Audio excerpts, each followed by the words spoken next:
ماں باپ اللہ تعالیٰ کی کتنی بڑی نعمت ہیں، لیکن آج کے دور کا نوجوان ہر چیز کے قریب ہے، اپنے ماں باپ سے دور ہے، جبکہ اللہ کی رضا بھی ماں باپ کی رضا میں ہے، اور دنیا و آخرت کی ہر کامیابی بھی ماں باپ کی رضامندی میں ہے۔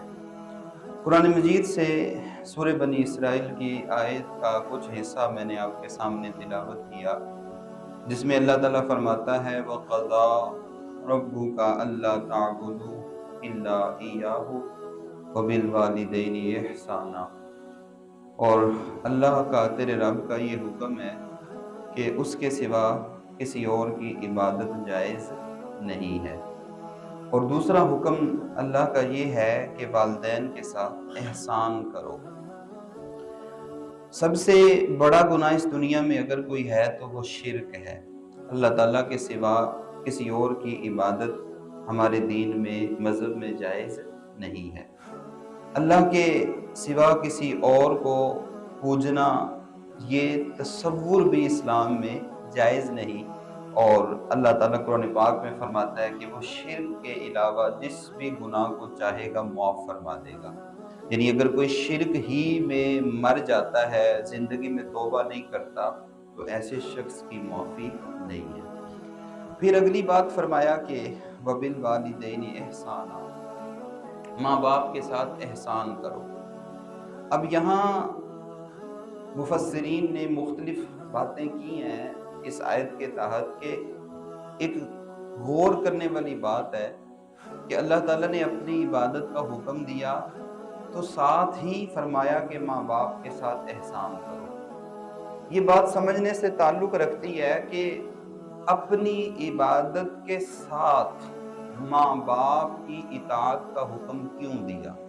اپنی عبادت کے ساتھ ہی آگے فوراً ماں باپ کی اطاعت کا حکم دیا، تو اس کی وجہ کیا ہے؟ ویسے تو کئی حکمتیں مفسرین نے لکھی ہیں، لیکن ایک تو یہ کہ حقیقی طور پر انسان کو پیدا کرنے والا اللہ ہے، وہ حقیقی خالق ہے، لیکن اس دنیا میں ظاہری طور پر آنے کا جو ذریعہ بنتے ہیں وہ کون ہیں؟ ماں باپ۔ اسی لیے جب آگے اس میں دعا کا حکم ہے نا، تو ماں باپ کو بھی رب کہا گیا ہے۔ اللہ تو ہے ہی رب حقیقی، تو ماں باپ کو بھی رب کہا گیا، کیونکہ وہ بھی اولاد کو پالتے ہیں۔ رب کا مطلب ہوتا ہے پالنے والا، تو اولاد کو ماں باپ چونکہ پالتے ہیں ظاہری طور پر، حقیقت میں تو اللہ ہی دیتا ہے، لیکن ظاہری طور پر ماں باپ، تو ماں باپ کو بھی رب کہا گیا۔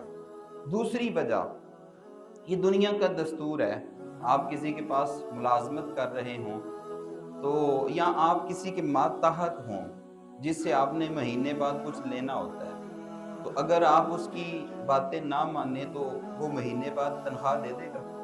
ہر بندہ مانتا ہے کہ وہ کہے گا نہیں بھائی، جب کام نہیں کرنا تو سیلری کس چیز کی، جاؤ چھٹی کرو۔ لیکن دنیا میں اگر ہم دیکھیں تو اس زمین پر رہتے ہوئے ہم کتنی اللہ تعالیٰ کی نافرمانیاں کرتے ہیں۔ کبھی ایسا ہوا ہے اس نے فرمایا ہو تم نے آج فجر کی نماز نہیں پڑھی تو تمہیں ناشتہ نہیں دینا؟ کبھی ایسا ہوا ہے کہ اس نے فرمایا ہو تم نے ظہر نہیں پڑھی تو چلو آج تمہیں دوپہر کا کھانا نہیں دوں گا؟ تم میری زمین پہ رہ کے میری بات نہیں مانتے؟ دنیا میں لوگ کہتے ہیں نا بھائی، میری فیکٹری میں کام کر کے میری بات نہیں مانتے تو میں نے تمہیں رکھ کے کیا کرنا ہے؟ اس نے کبھی نہیں فرمایا کہ میری زمین پہ رہ کے میری نافرمانی کرتے ہو، نکلو میری زمین سے۔ اللہ تعالیٰ اپنے بندوں کو بے لوث نعمتیں دیتا ہے۔ جملہ یہ ہے کہ اللہ تعالیٰ اپنے بندوں کو بے لوث نعمتیں دیتا ہے، اس جیسا تو کوئی نہیں ہو سکتا، لیکن اس کی رحمت کا یہ عکس اگر انسانوں میں کہیں دیکھنا ہو تو ماں باپ کی شکل میں نظر آتا ہے۔ کس کی شکل میں؟ ماں باپ کی شکل میں۔ 3 4 5 بچے ہیں، کوئی بات مانتا ہے، کوئی نہیں مانتا، کوئی پڑھنے جاتا ہے، کوئی نہیں پڑھتا۔ پھر بیٹے ہیں تو ساتھ بیٹیاں بھی ہیں، یا فقط بیٹیاں ہی ہیں، تو ان سے تو کوئی امید نہیں ہوتی بیٹیوں سے کہ انہوں نے بڑے ہو کے ماں باپ کو سنبھالنا ہے، انہوں نے تو اپنے گھر کا ہو جانا ہے۔